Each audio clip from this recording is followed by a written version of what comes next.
अस्सलाम वालेकुम, very good evening to all of you. Dawn news पर इन फोकस के साथ मैं हूं नादिया नकी। 26वीं आईनी तरमीम के लिए बिल आखिर हफ्तों पर मबनी मशावरत और मुलाकातों का सिलसिला ख़त्म हुआ। सेनेट में बिल इंट्रोड्यूस हो गया और इसके बाद अब जल्द कौमी असम्बली में भी इसको पास करा लिया जाएगा।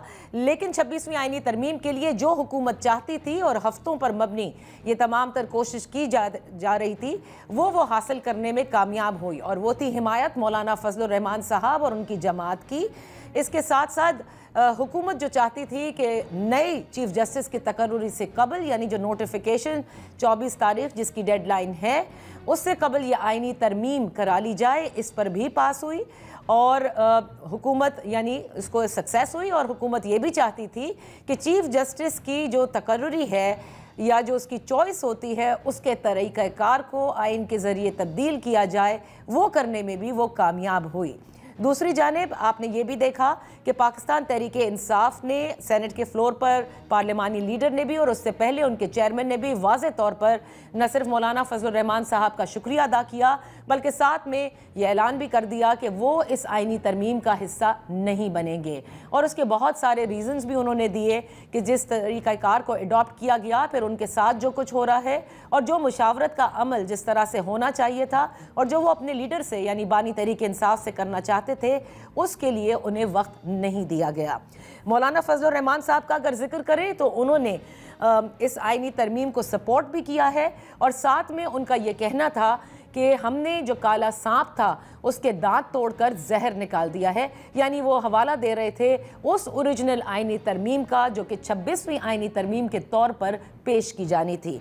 अब बात यह है कि इस वक्त जो 26 नुकाती आइनी तरमीम या 26th अमेंडमेंट जिसको हम कह रहे हैं जो की गई है, उसके हवाले से बात करेंगे कि आया ये तरमीम अदलिया की आज़ादी के लिए है या फिर अदलिया की आज़ादी इससे सल्ब होती है। इन फोक सीनियर कानूनदान हैं advocate of the supreme court Faisal Siddiqui साहब। Thank you so much for joining us. Faisal Siddiqui साहब, आप इसको किस तरह से देख रहे हैं? बड़ी मशावरत हुई, बहुत 56 क्लॉजेस से इसको किसी भी तरह 26 पर लेकर आए और अदलिया से इसको जिसे कहते हैं फोकस भी अदलिया रखा गया। आप ये समझते हैं कि जैसा हुकूमत कहती है कि अदलिया में इससे रिफॉर्म्स आएंगे, ये वही हासिल कर पाएगी, या आप ये समझते हैं कि इससे अदलिया की आज़ादी जो है वो सल्ब होती है? जी थैंक यू। देखिए, मेरे ख्याल में this is a great defeat for the government. It is, of course, a great victory for three people, Maulana Saab, PTI, and I must give credit to Bilawal. वो जिन चीज़ों में शुरू में बिलीव करते थे वो उन्होंने गिव अप की, specially the federal constitutional court जी। और उन्होंने बहुत सारे ऑब्जेक्शंस जो हैं वकीलों की तरफ से और लोगों की तरफ से वो दूर किए। तो मेरी नजर में ये जो 27 अमेंडमेंट्स है ये हुकूमत के लिए एक फेस सेविंग है सर। ओके। अब इसका क्या इफेक्ट पड़ेगा इंडिपेंडेंस ऑफ द जुडिशरी पे? देखिए, वकीलों का पहला जो बुनियादी ऑब्जेक्शन है इसके बारे में वो इसके कंटेंट पे नहीं है। इसके कंटेंट में भी प्रॉब्लम है, बट रियल प्रॉब्लम ये है कि ये जिस तरह पास की जा रही। देखिए, इसमें तीन प्रॉब्लम्स हैं। ये आपका एक कॉन्स्टिट्यूशनल ढांचा चेंज किया जा रहा है regarding a major pillar of the state, the judiciary. और इसकी पैसेज में कोई ट्रांसपेरेंसी नहीं है। मेरे पास अभी भी, जबकि ये बिल सेनेट में पेश हो गया है, कैबिनेट ने अप्रूव कर दिया है, मेरे पास अभी भी 2 वर्जन्स पड़े में।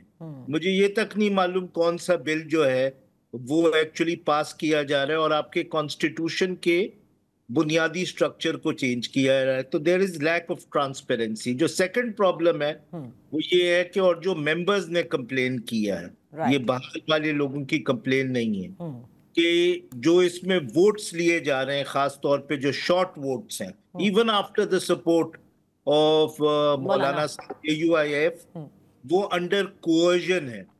और इसमें मेंबर्स को अगर ये जल्दी जल्दी में 27 अमेंडमेंट्स टू द कॉन्स्टिट्यूशन पास हो जाती है तो इसका मतलब ये है कि हमारे मेंबर्स ऑफ पार्लियामेंट, सेनेट और national assembly are basically rubber stamps तो ये बड़ी प्रॉब्लमेटिक बात है इसमें। और तीसरा जो प्रॉब्लम है वो ये है कि जो हुकूमत चाह रही है कि आज फौरन पास हो जाए सेनेट से, और आज या कल नेशनल असेंबली से पास हो जाए, और फिर प्रेसिडेंट से असेंट हो जाए। जी।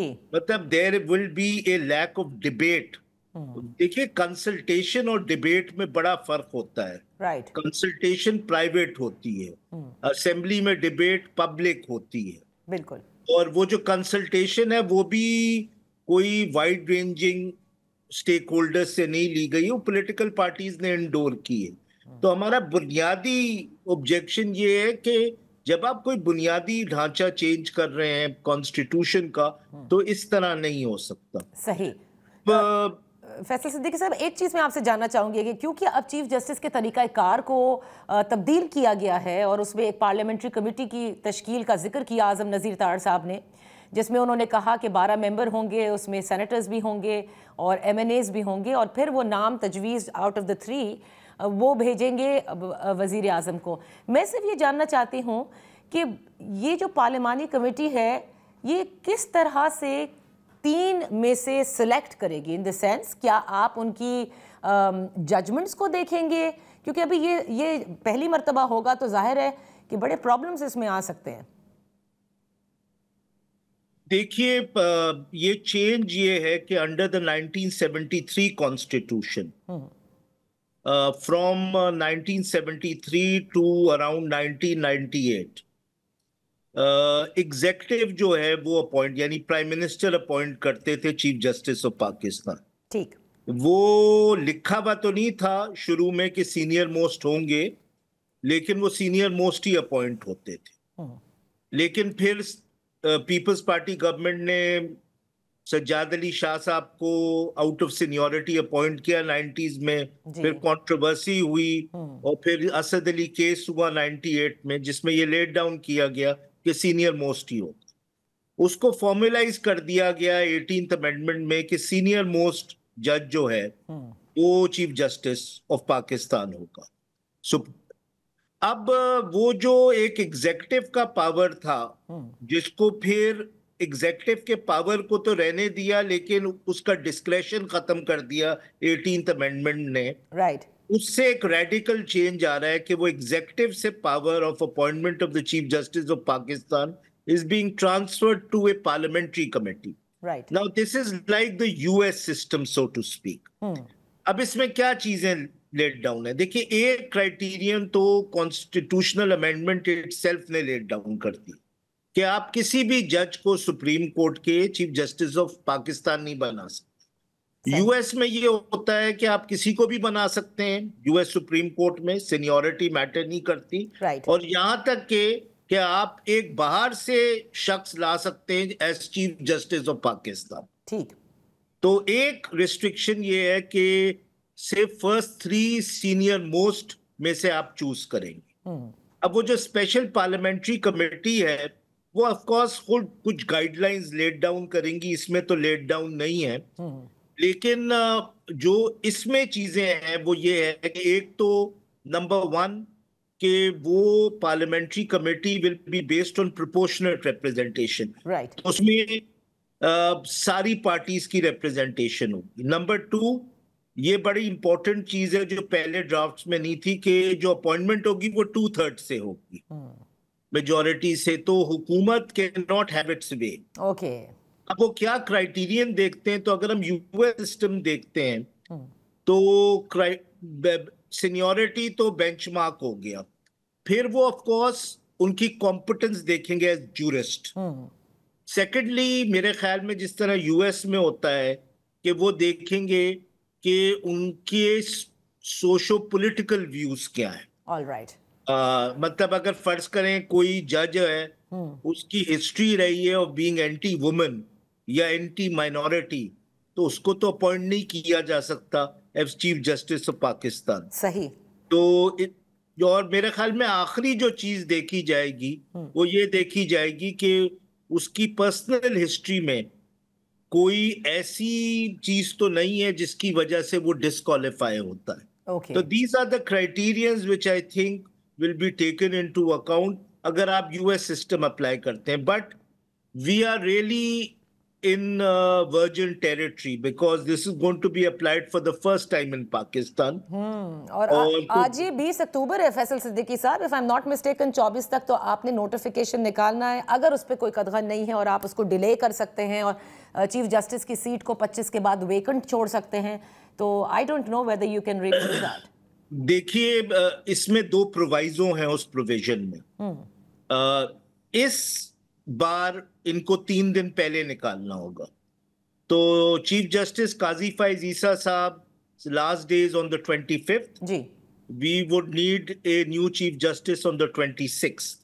तो अगर आप 25th से ले लें तो we must have a nomination and appointment by the 22nd, let's say 23rd। I don't think that should be a major problem. अगर ये आज पास हो जाता है, let's presume, तो they will have 2 days to form this committee, have a meeting, and by 2/3 nominate someone. Okay. लेकिन let us say कि अगर ये 25 तक भी नहीं कर सकते, फर्ज कर लें, ठीक है, फर्ज कर लें नहीं कर सकते, आई थिंक हमारे पास पास प्रेसिडेंट है कि supreme court can not be without a chief justice. Right.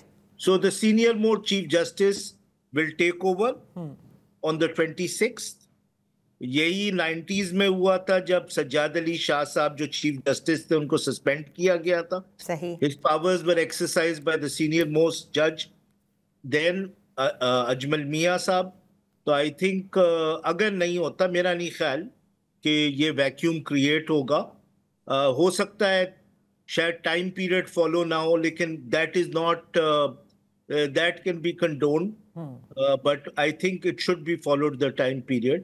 तो I don't see कि इस पे कोई क्राइसिस जो हमें मालूम है और जो हुकूमत चाह रही थी, ये पूरा मेरी नजर में तो ये पूरा कॉन्स्टिट्यूशनल पैकेज शुरू से डिजाइन हुआ था in order to retain the present Chief Justice Qazi Faiz Issa, first through an extension, then through an age increase, and then finally through by creating a federal constitutional court जिसमें as जो है 68 रखी गई थी ताकि वो qualify कर दें।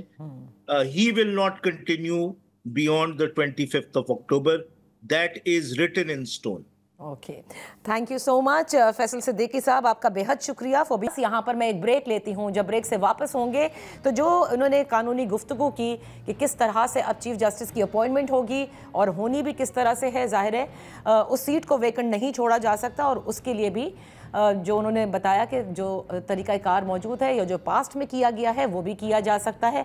लेकिन बहरहाल जो हुकूमत चाहती थी कि तरीक़ाकार को तब्दील किया गया वो तो किया गया, लेकिन फैसल सिद्दीकी साहब के बकौल कि ये उनकी हार है हुकूमत की, क्योंकि वो जो कुछ लाना चाहती थी वो लाना में नाकाम रही है। एक ब्रेक लेते हैं। जब ब्रेक के बाद वापस हाजिर होंगे तो हमारे साथ होंगे साबिक गवर्नर सिंध मोहम्मद ज़ुबैर साहब। उनसे पूछते हैं कि क्या अब वो समझते हैं कि सुप्रीम कोर्ट कम अज़ कम टूथलेस नहीं हुई, क्योंकि पहले उन्होंने इसी तरह से कहा था अगर वो 56 क्लॉजेस पास हो जाते।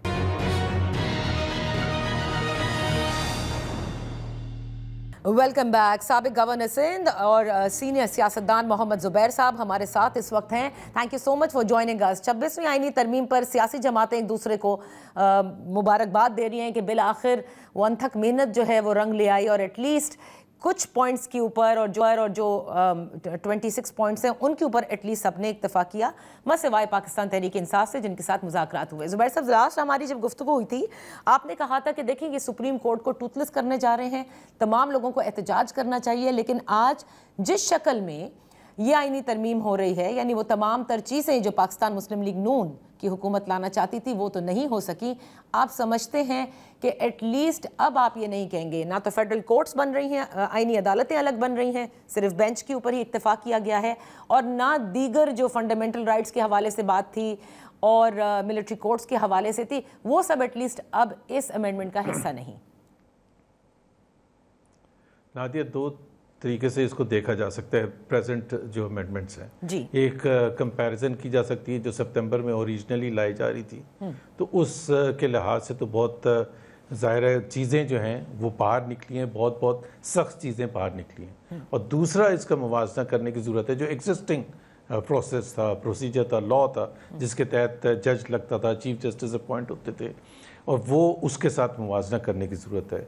सो अगर हमने खुशी इस लिहाज से मनानी है कि हुकूमत ने पहले ज़्यादा डरा के अब कम डरा दिया है, तो हम अगर उस पर जश्न मनाएं तो हमें मेरा ख्याल है थोड़ा सा रुकना चाहिए और देखना चाहिए कि आज के मुकाबले में हम किस तरफ जा रहे हैं, कि आज जो हमारी इंडिपेंडेंस थी जुडिशरी की, उसके मुकाबले में हम कहाँ जा रहे हैं। That is the real thing to compare, not वो जो सितंबर में ड्राफ्ट आया था, तो जो कुछ भी हो सकता था ड्राफ्ट, और वो हो सकता है कि हुकूमत की बड़ी ज़बरदस्त कामयाब स्ट्रैटेजी थी कि पहले लीगल कम्युनिटी को दिखाया दे कि जी हम ये लेके आ रहे हैं, और आपने कहा जी अच्छा इसमें से ये तो निकाल लें, इसमें से ये तो निकालें, इसमें से फेडरल कोर्ट तो निकालते हैं। लेकिन at the end of the day what is contained in it, एक तो उसमें चीफ जस्टिस के अपॉइंटमेंट का जो तरीक़ेकार है वो ज़रूर पार्लियामेंट के मेंबरान करेंगे, लेकिन पार्लियामेंट के मेंबरान में मेजॉरिटी किसकी होगी? जाहिर सी बात है हुकूमती बेंचेस की होगी, और हुकूमती बेंचेस वो हैं नादिया, रिपीट करने की ज़रूरत है, जिसमें मासवा 2, 3, 4 लोगों के जिनको पता ही नहीं था अमेंडमेंट्स आ क्या रही हैं।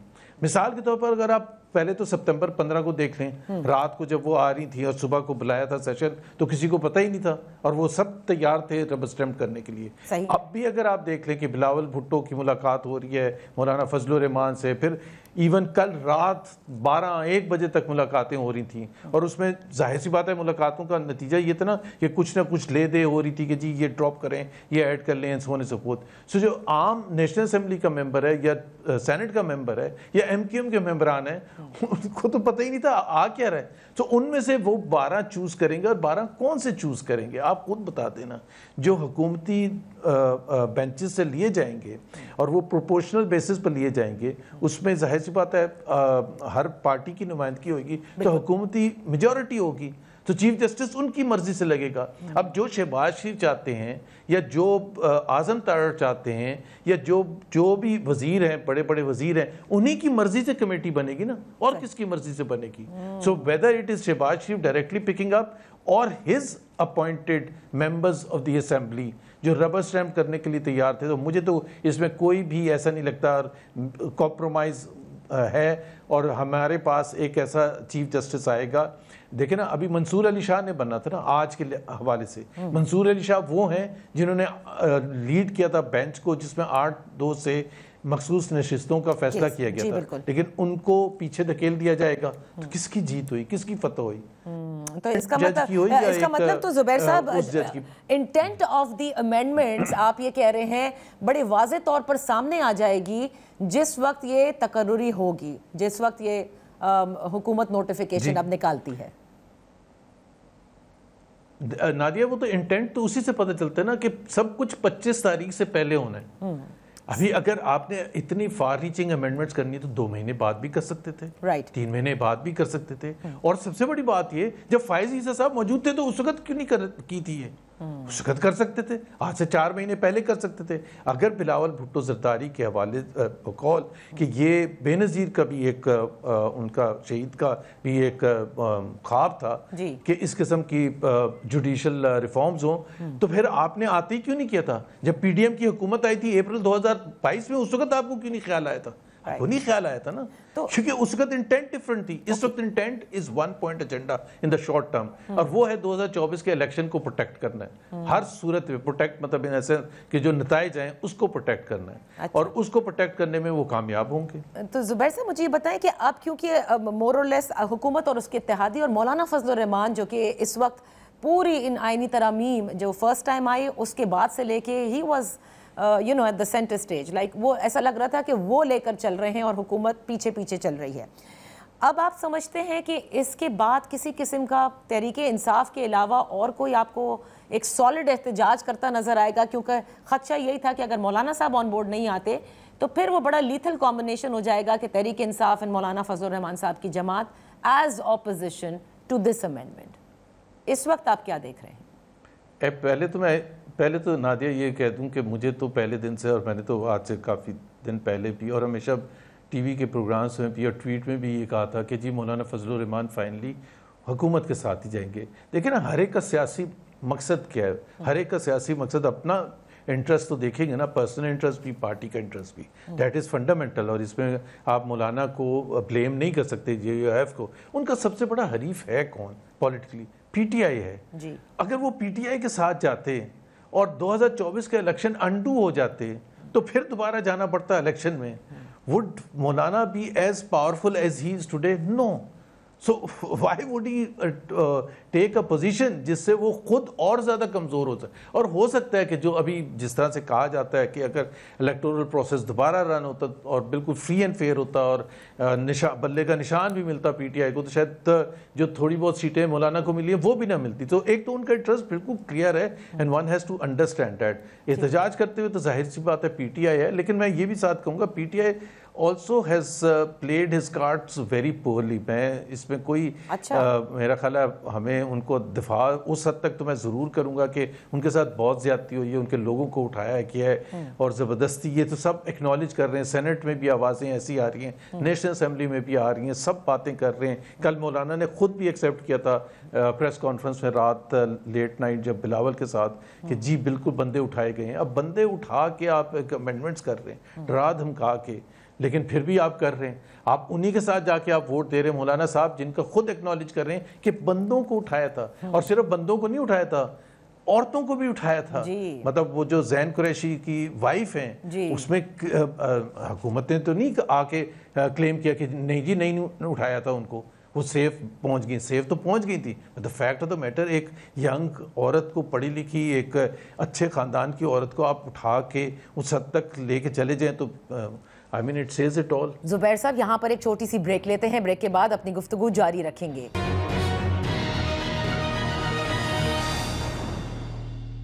Welcome back. इन फोकस है मोहम्मद जुबैर साहब, साबिक गवर्नर सिंध, सीनियर सियासतदान। जुबैर साहब, अगर आप ये कह रहे हैं कि Tehreek Insaf played its card poorly, क्या चीज़ आपको लगा कि उनकी स्ट्रैटेजी में फुकदान था या उनकी सियासत उस तरह से जिस तरह से करनी चाहिए थी वो नहीं कर सके?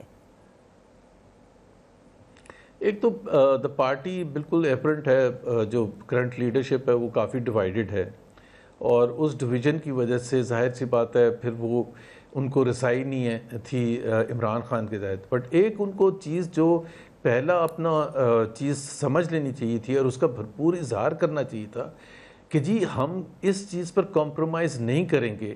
हम बिल्कुल क्लियरली उनको कहना चाहिए था कि हम इंतज़ार कर रहे हैं कि जी वो जो फैसले थे जनवरी के, वो जो 2024 के इलेक्शन में जो कुछ हुआ उसकी तहकीकात मुनसिफाना हो। Any amendment which goes against that process we will not accept. ये उन्होंने उस चीज़ का तो मतलब उन्होंने अमेंडमेंट्स पर जो भरपूर अपना नैरेटिव है वो तो बयान ही नहीं किया।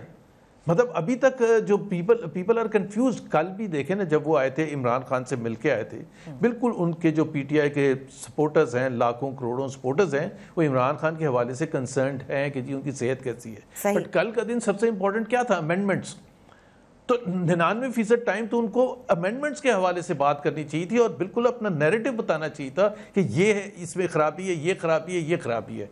अब ये और ये लीगल कम्युनिटी भी ऐसी है कि जी पहले अमेंडमेंट्स आपने होने दी, फिर आप ऐलान करना शुरू करेंगे कि हम रिएक्ट करना शुरू करेंगे। सो आई थिंक अब थोड़ा सा देर हो गई है उसमें। Anything can happen, but I think the fate is now largely done. तो हुकूमत अपने आप को अब सिक्योर समझे, जो कुछ जिस तरह से हफ्तों पर मबनी कोशिशें हुई, अब आप कहते हैं कि ये हुकूमत बिल्कुल is going to sail through very easy और बहुत मजबूत हुकूमत है अब ये? देखिए ना, अपेरेंटली तो ऐसे ही है कि हुकूमत को कहीं किसी तरह से भी, किसी तरफ से भी कोई डर खौफ अब नहीं है। उनको ये भी पता चल गया कि हम जितने भी हथकंडे इस्तेमाल करें जो नॉन डेमोक्रेटिक हों और जो हमारी सोसाइटी में एक्सेप्टेबल ना मीन्स हों, हम जो भी करें वो भी एक्सेप्टेबल है। क्रैक डाउन करें पूरी तरीके से, वो भी एक्सेप्टेबल है। और फिर जुडिशरी की तरफ से कोई डर खौफ नहीं है, इलेक्शन कमीशन की तरफ से कोई डर खौफ नहीं है, एस्टैब्लिशमेंट की तरफ से कोई डर खौफ नहीं है। So I think in the short term तो बिल्कुल ऐसे ही है, मीडियम टर्म में भी और लॉन्ग टर्म में भी ऐसे ही हो सकता है, until we see something happening. कुछ भी हो सकता है वैसे तो, लेकिन बिजनेस एज यूजुअल अगर हम देखें तो मेरा तो ख्याल है सिर्फ अगले 4 साल 4.5 साल नहीं, उसके आगे भी मेरा नहीं ख्याल है को रोकने वाला होगा। लेकिन जो सबसे ज़्यादा मेरे ख्याल से ट्रबलसम बात है कि हम जमहूरियत की बात करते हैं, we are all pro democracy, लेकिन ये सिर्फ इस हुकूमत में नहीं हुआ, बल्कि इससे कबल जब इमरान खान साहब की हुकूमत थी तब भी बरमला ऑन रिकॉर्ड, आप लोग उस वक्त जब PMLN में थे कहा करते थे किस तरह से बिल्स पास कराए जाते हैं, किस तरह से ज़ोर ज़बरदस्ती से पार्लियामेंट में लोगों को लाया जाता है। वो जो कोअर्सिव फोर्सेस हैं उनको धकेलने में तमाम सियासतदान नाकाम तो हुए ही हैं, लेकिन मेरे ख्याल से अपनी बारी के वक्त they are hand in glove. Absolutely 100%, इसमें कोई मेरा ख्याल है हमें रिजर्वेशन नहीं शो करनी चाहिए। जब PTI की हुकूमत थी तो उस वक्त, अब तो ज़ाहिर है जनरल फैज़ हमीद का जो पॉलिटिकल रोल था वो सबके सामने है। जनरल उसके अलावा भी जो चीफ भी थे, तमाम लोग जो थे उनका पॉलिटिकल रोल और किस तरह से वो इंटरफेयर करते थे पॉलिटिकल प्रोसेस में, किस तरह से वो एक पार्टी को सपोर्ट करने के लिए सब कुछ करने के लिए तैयार थे, और किस तरह से ऑर्डिनेंसेस पास किए जाते थे। अब ये एक जाहिर सी बात है, उस वक्त वो समझते थे कि सब कुछ चलता रहेगा इसी तरह से, but it did not. At some stage it ended, but नादिया पॉइंट ये है कि उस वक्त गलत हुआ था, और अभी जिस तरह मैंने कहा कि बहुत गलत हुआ था, और मैंने उसको बहुत क्लोज रह के देखा था। We were at the receiving end, assembly में भी, असेंबली के बाहर भी। लेकिन ज़ाहिर है उससे सबक यही सीखना चाहिए था कि जब हमारी हुकूमत आए PMLN की या PVP की, तो हमें वो सब चीज़ें नहीं करनी चाहिए। हमने अगर वो सब किया था तो जमहूरियत को आगे लेके जाने के लिए किया था, इसलिए नहीं किया था कि हमारी बारी नहीं है, और हमारी जब बारी आएगी तो फिर हम वही शुरू करेंगे और उसको भी आगे एक नया लेवल लेके जाएंगे जो अब हो रहा है। So that is the most unfortunate part. और उससे पहले भी जो, लेकिन एक चीज़ ज़रूर है नादिया, मैं कहूँगा 2008 से 2018 का जो पीरियड था जरदारी साहब का, 2008 से 2013, वो लार्जली अगर आप कहें तो डेमोक्रेटिक था। ज़ाहिर है कुछ चीज़ें ज़रूर हुई थी, लेकिन ये था कि ऑपोजिशन का कोई मेंबर अंदर बंद नहीं हुआ था। ये जो आजकल होता है कि बंदा उठा लिया, गायब हो गया, बहुत दिनों के बाद नज़र आ रहा है, आई मीन ये तो हमने सुना ही नहीं था।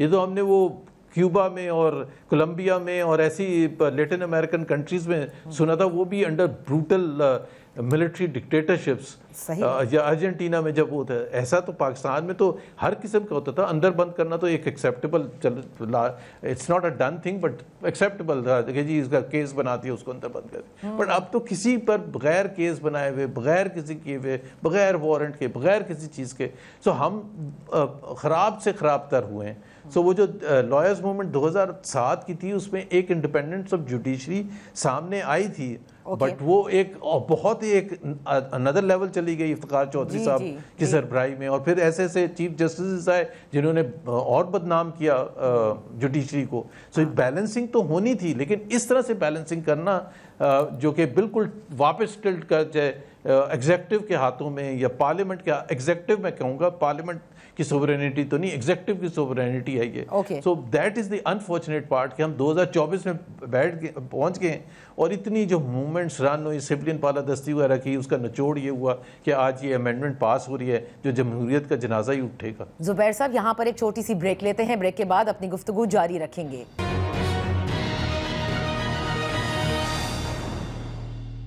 Welcome back. इन फोकस है मोहम्मद जुबैर साहब, साबिक गवर्नर सिंध, सीनियर सियासतदान। जुबैर साहब, I just want to ask you one thing. हमेशा जुबैर साहब जिक्र होता है जब इमरान खान साहब की हुकूमत के खिलाफ वोट ऑफ नो कॉन्फिडेंस आना था तो उस वक्त की इस्टेब्लिशमेंट ने बताया था सारी जमातों को कि भाई वो यही हम सुनते थे कि 10 साल के लिए फिर जो है वो जनरल फैज़ जो है वो बन जाएंगे, इमरान खान भी रुक जाएंगे।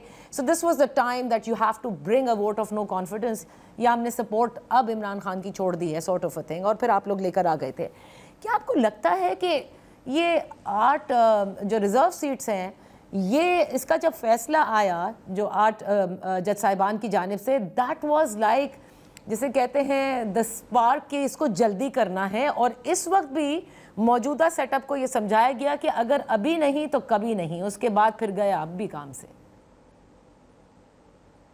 बिल्कुल ऐसे ही है ना। देखें 2-3 इंसिडेंट्स हुए जिसमें एक तो पहले फैसला हो गया, जो मुक़्तदर हल्के हैं उसमें बैठ के ये फैसला हो गया कि इमरान खान को और PTI को आने नहीं देना। So whatever it takes to stop them.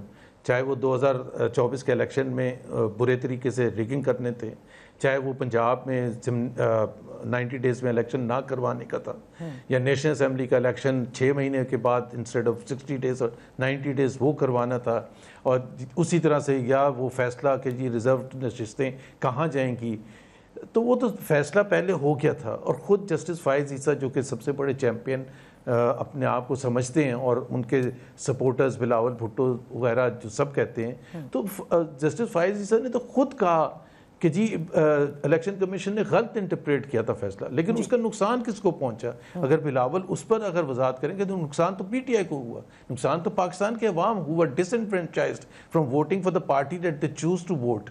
तो वो सब होने के बाद ये तो फैसला हो चुका है कि जी इनको करना है। अब जाहिर सी बात है उसको प्रैक्टिकल तौर पर इम्प्लीमेंट करने के लिए व्हेन एवर, चाहे वो 8-2 का फैसला बार बार भी सुप्रीम कोर्ट के वो 8 जजेस इशू कर रहे हैं क्लैरिफिकेशन, बट इलेक्शन कमीशन नहीं करवाएगा। इलेक्शन कमीशन इसलिए नहीं करवाएगा क्योंकि मुख्तलिफ हल्के जो हैं वो नहीं चाहते कि वो रिजर्व सीट्स जो हैं वो पीटीआई को जाएं। अब ये असेंबली है जिसकी असेंबली अब कंप्लीट भी नहीं है, सेनेट कंप्लीट नहीं है। केपी के एक one of the provinces out of 4 उनके सेनेट के इलेक्शंस ही नहीं हुए 2024 के।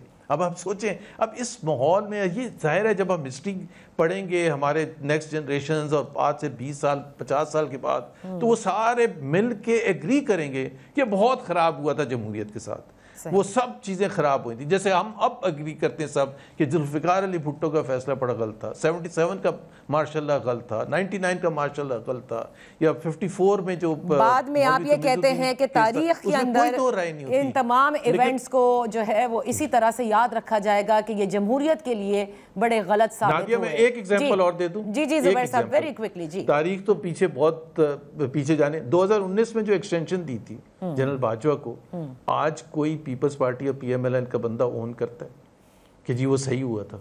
आप किसी से सवाल पूछ लें, जी सब डिफेंसिव हो के कुछ इधर उधर पाए।